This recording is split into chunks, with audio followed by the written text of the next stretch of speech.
भारत को बचाना है, भारत की संस्कृति को बचाना है, भारत की परंपरा को बचाना है, भारत के त्योहार को बचाना है, भारत के विचार को बचाना है, वसुधैव कुटुंबकम की भावना को अगर बरकरार रखना है, सर्वमंगल मांगल्ये की भावना को बरकरार रखना है, नारी तू नारायणी की भावना को बरकरार रखना है, जननी जन्मभूमिश्च की भावना को बरकरार रखना है, समता समानता समरसता की भावना को बरकरार रखना है, तो सरकार को तत्काल भारत में समान शिक्षा लागू करना चाहिए।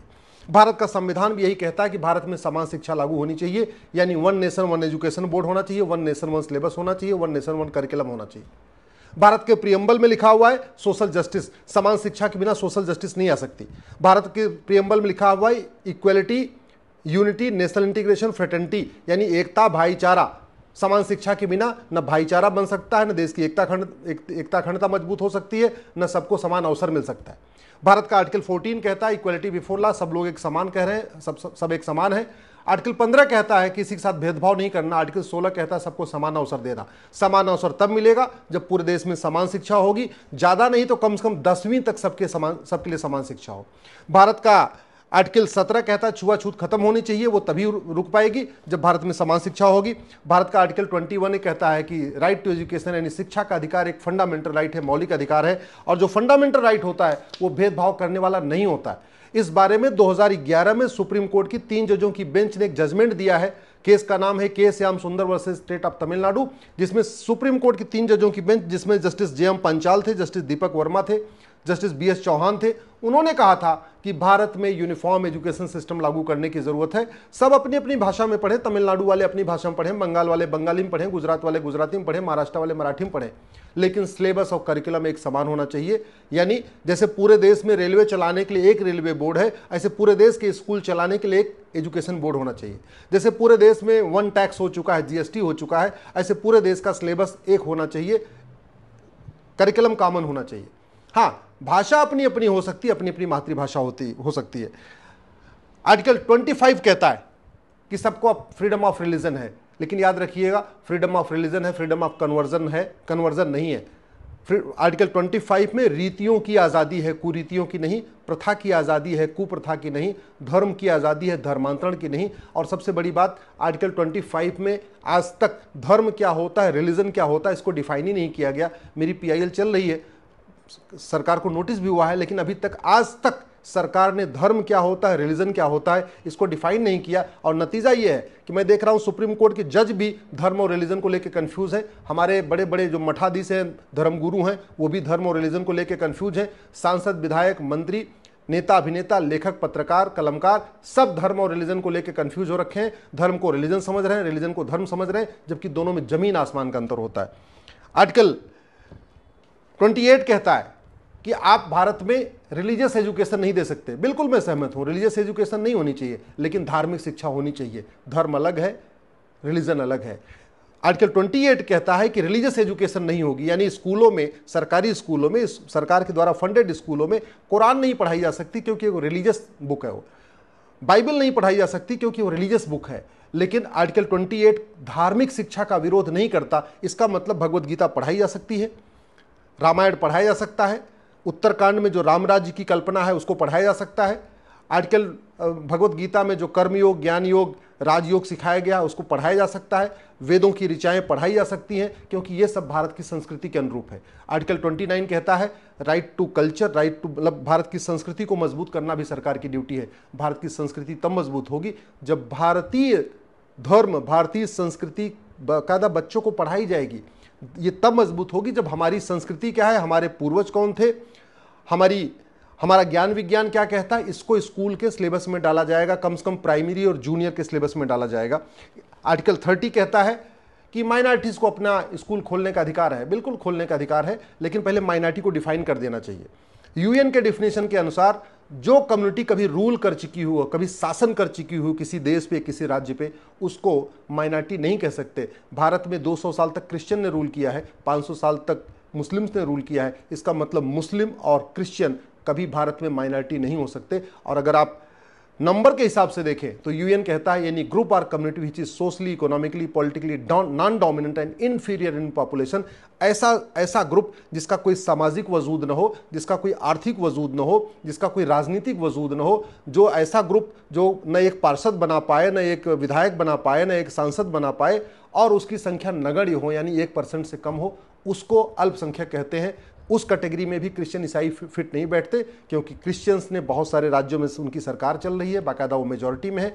मुस्लिम भी भारत में बड़े पैमाने पर डिसाइड करते हैं कौन सांसद बनेगा, कौन विधायक बनेगा, कौन पार्षद बनेगा, कौन प्रधान बनेगा, और वो खुद भी बनते हैं। तो इसलिए यूएन के डेफिनेशन के अगर हम भारत में लागू कर दें कि 1% से ज़्यादा वाला माइनॉरिटी नहीं होगा और रूलिंग कम्युनिटी माइनॉरिटी नहीं होगी, तो बहुत सारी समस्याओं का समाधान हो जाएगा।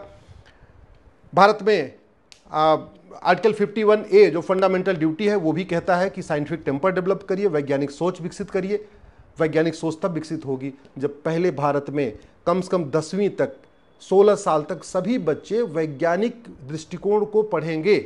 अगर उनको बचपन से ही उनको रिलीजियस बुक पढ़ाई जाएगी तो वो वैज्ञानिक सोच विकसित नहीं कर पाएंगे। फिर किताबों में जो लिखा है वो उसी को सच मानेंगे, उस पर तर्क नहीं कर पाएंगे। वो कभी ये नहीं सोच पाएंगे कि ये जो किताब में लिखा है ये सच है कि गलत है।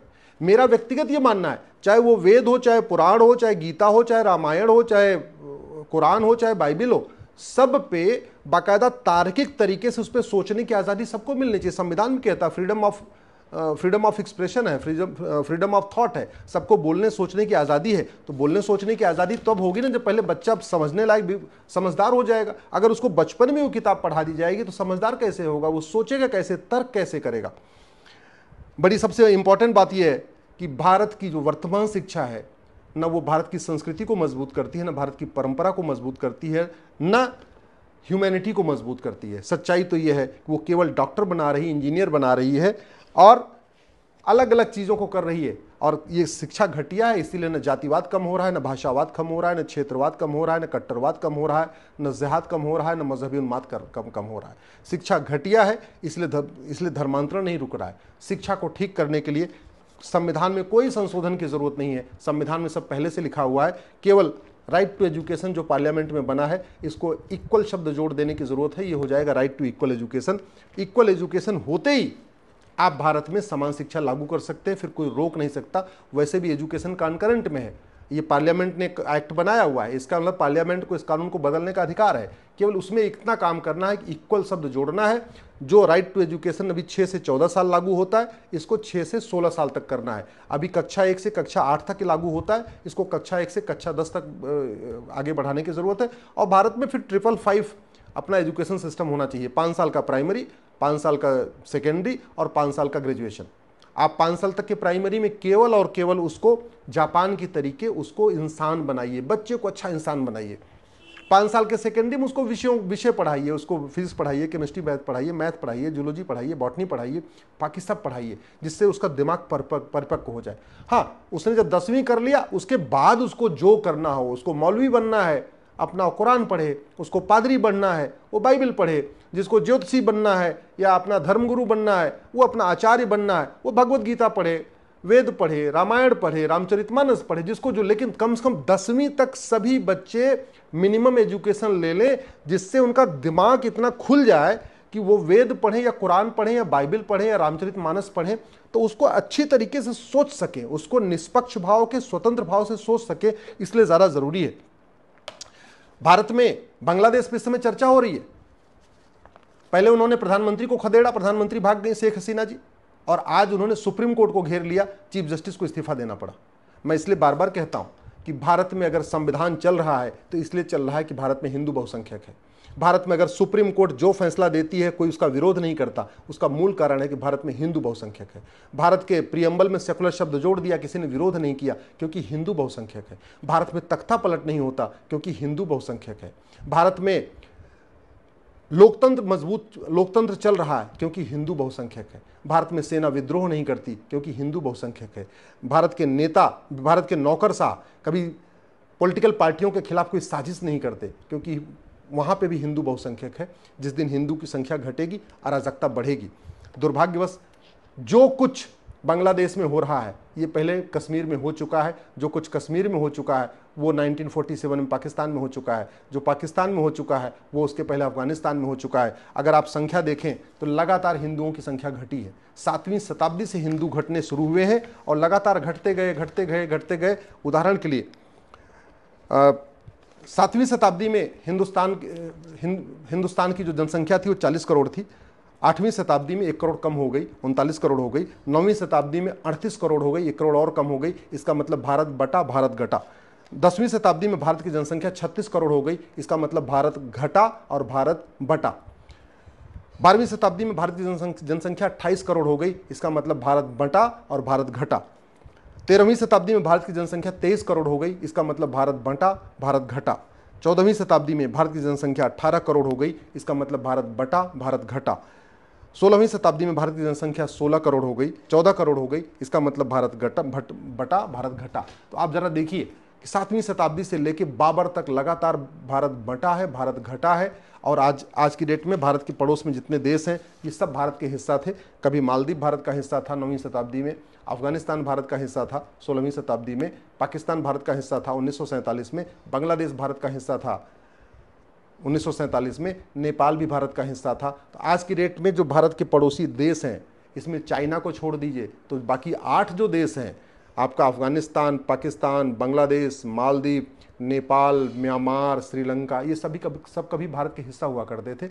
एक एक करके निकलते गए, भारत बढ़ता रहा, भारत घटता रहा। अब इस पर चिंतन करने की ज़रूरत है कि भारत बढ़ क्यों रहा था, भारत घट क्यों रहा था। ये भी सोचने की ज़रूरत है कि दुनिया के सारे आतंकवादी संगठन, चाहे वो अलकायदा हो, चाहे अल अंसार डाइन हो, चाहे जितने भी बोको हराम हो, या जितने भी संगठन हैं जैसे मोहम्मद हो, चाहे जैसे अल अस्का है, जितने भी संगठन हैं दुनिया के इस्लामिक संगठन, वो एक ही रिलीजन से क्यों आ रहे हैं, ये सोचने की ज़रूरत है। हमारी शिक्षा व्यवस्था अगर हमने ठीक नहीं किया तो जो आज बांग्लादेश में हो रहा है, जो कश्मीर में हुआ, जो आपके पाकिस्तान में हुआ, वो भारत में होगा। इसलिए ज़रूरत इस बात की है कि भारत की शिक्षा को बदला जाए, भारत में समान शिक्षा लागू किया जाए। हमारी परंपरा क्या रही, हमारे संस्कार क्या क्या रहे उनको सिखाया जाए, हमारे पूर्वज कौन थे उनको सिखाया जाए।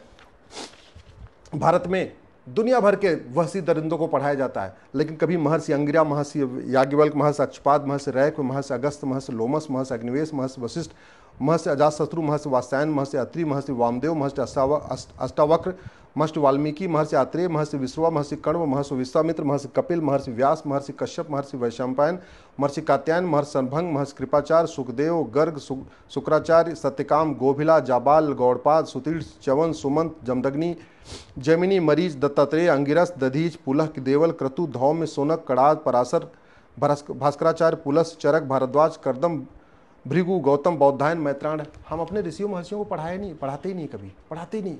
हम बाबर, हुमायूं, तुगलक, गजनी, गोरी को पढ़ाते हैं, लेकिन हमारे यहाँ जितने एक से बढ़ के एक महान राजा हुए, राजा इच्छाक, राजा कुच्छी, राजा बाण, राजा अनड़, राजा पृथु, राजा त्रिशंकु, राजा धुंधुमार, राजा यूनास, राजा मानधाता, राजा सुसंधि, राजा ध्रुवसंधि, राजा भरत, राजा आसित, राजा सगर, राजा असमंज, राजा अंशुमान, राजा दिलीप, राजा भगीरथ, राजा कुकुस, राजा रघु, राजा संखड़, राजा सुदर्शन, राजा अग्निवर्ण, राजा शीघ्रग, राजा मरु, राजा अम्बरीश, राजा नहुस, राजा यति, राजा नाभाग, राजा अज, राजा दशरथ।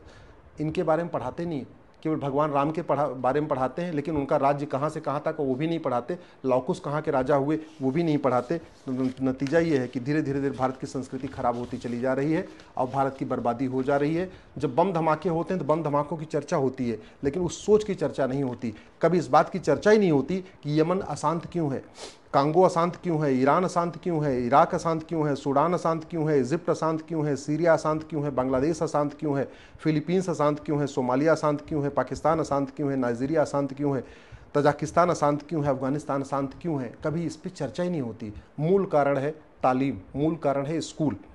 गंधार शांत था जब तक वहाँ गुरुकुल थे, और अब अशांत है जैसे वहाँ मदरसा खुला। कुंभा शांत समृद्ध खुशहाल था जब तक वहाँ गुरुकुल था, जैसे वहाँ मदरसा आया वो काबुल बन गया, अशांत हो गया। पर्शिया शांत समृद्ध खुशहाल था, मदरसा आया ईरान बन गया, अशांत है। कैके शांत समृद्ध खुशहाल था, मदरसा वहाँ आया और उसके बाद वो पेशावर बन गया, अशांत है। बाल्हिक शांत समृद्ध खुशहाल था, मदरसा वहाँ सिस्टम लागू हुआ, अशांत हो गया, बल्ख बन गया। कंबोज शांत समृद्ध खुशहाल था, मदरसा वहाँ पे खुले और बाद में वो बदख्शा बन गया, अशांत है। सुवास्तु शांत था, समृद्ध था, खुशहाल था, मदरसा आया, स्वात घाटी बन गया, अशांत है। तक्षशिला दुनिया का सबसे बड़ा एजुकेशन का सेंटर, जहाँ तक्षशिला यूनिवर्सिटी होती थी, आचार्य चाणक्य जहाँ के प्रोफेसर थे, शांत था, समृद्ध था, खुशहाल था जब तक वहाँ गुरुकुल चल रहे थे। उसके बाद गुरुकुल खत्म हुए, मदरसे आए, गुरुकुल खत्म हो गए, नतीजा ये हुआ और रावलपिंडी बन गया, अशांत है। मैं फिर से कह रहा हूँ, अगर भारत को बचाना है, भारत की संस्कृति को बचाना है, भारत की परंपरा को बचाना है, तो भारत में सबसे पहले माइनॉरिटी को डिफाइन करने की ज़रूरत है, धर्म और रिलीजन को डिफाइन करने की ज़रूरत है। भारत में ये राइट टू एजुकेशन एक्ट में एक शब्द जोड़ने की ज़रूरत है, इक्वल, इसको राइट टू इक्वल एजुकेशन बनाने की ज़रूरत है। और भारत में one nation one syllabus, one nation one curriculum, one nation one education board, और ये 10वीं तक इसको ज़रूरी है करना। अगर नहीं करेंगे तो याद रखिएगा, 9 राज्यों में हिंदू खत्म हो चुके हैं, 800 जिलों में से 200 जिलों में हिंदू खत्म हो चुके हैं, 6000 तहसीलों में से 1500 तहसीलों में हिंदू खत्म हो चुके हैं। और जिस दिन हिंदू 50% हुए, थोड़ा सा और ख़त्म हुए, उसके बाद ये संविधान भी न रहेगा। ये सुप्रीम कोर्ट के जज जो बड़ी बड़ी बातें करते हैं ना, सेकुलरिज्म और पता क्या क्या बातें करते हैं ना, इनका चलेगा। आप खुद देख लीजिए, आखिर अंत में सुप्रीम कोर्ट के चीफ जस्टिस को इस्तीफा देना पड़ा, भीड़ ने घेर लिया। तो वो क्यों वहाँ घेर लिया? क्योंकि डेमोग्राफी बदल चुकी है। भारत में क्यों नहीं कोई सुप्रीम कोर्ट को घेरता? क्योंकि यहाँ पे हिंदू बहुसंख्यक है। भारत में पार्लियामेंट क्यों नहीं घेरता? हिंदू बहुसंख्यक है। विधानसभा जल्दी नहीं घेरा जाता? हिंदू बहुसंख्यक है। भारत में माइनॉरिटीज़ के साथ, बहन बेटियों के साथ बलात्कार क्यों नहीं होता? हिंदू बहुसंख्यक है। तो जब तक हिंदू हैं यहाँ पे, तब तक शांति है, समृद्धि, खुशहाली है। इसलिए हिंदुओं को बचाना, हिंदू संस्कृति को बचाना, हिंदू त्यौहार को बचाना, हिंदू जीवन पद्धति को बचाना, इसको बहुत ज़रूरी है। और तभी बचेगा जब भारत में समान शिक्षा लागू होगी।